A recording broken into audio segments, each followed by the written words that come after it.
எதிரும் புதிருமாக பாமகவுடைய நிலைமை தற்போது இருந்துகிட்டு இருக்கிற நிலைமையில் பாமக எங்கள் அணிக்கு வரும் அப்படின்னு சொல்லியிருக்காரு எடப்பாடி பழனிசாமி. இது கூட்டணி 2026 கூட்டணியில் பாமக அதிமுக கூட்டணிக்கு வரும் என்று நம்புவதாக எடப்பாடி பழனிசாமி தன்னுடைய பிரச்சாரத்தில் சொல்லியிருக்காரு. ஏன்னு பார்த்தீங்கன்னா பாமக டாக்டர் ராமதாஸுக்கும் அன்புமணிக்கும் இடையே ஒரு மோதல் நீடிச்சிட்டு வருது. கிட்டத்தட்ட இந்த மோதல் உச்சகட்டத்தில் இணைந்து வரும் நிலையில் ராமதாஸ் ஒரு கேள்வி கேட்கப்பட்டது. எப்போது பாமக இணையும் என்ற கேள்வி கூட அதுக்கு காத்திருங்கள் காத்திருங்கள் காத்திருங்கள் அப்படிங்கிற மாதிரி பதிலை சொல்லிட்டு போயிருக்காரு.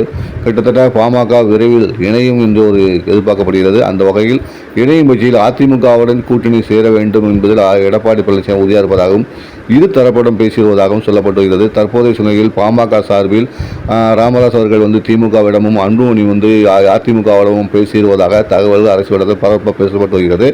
தேர்தல் நெருங்க தான் பாமக ஒன்றிணைந்து எந்த அணியில் இணையும் என்பது தெரியவரும். அப்போதுதான் எடப்பாடி பழனிசாமி நம்பிக்கை நிறைவேறுமா என்பதையும் பார்க்க வேண்டும்.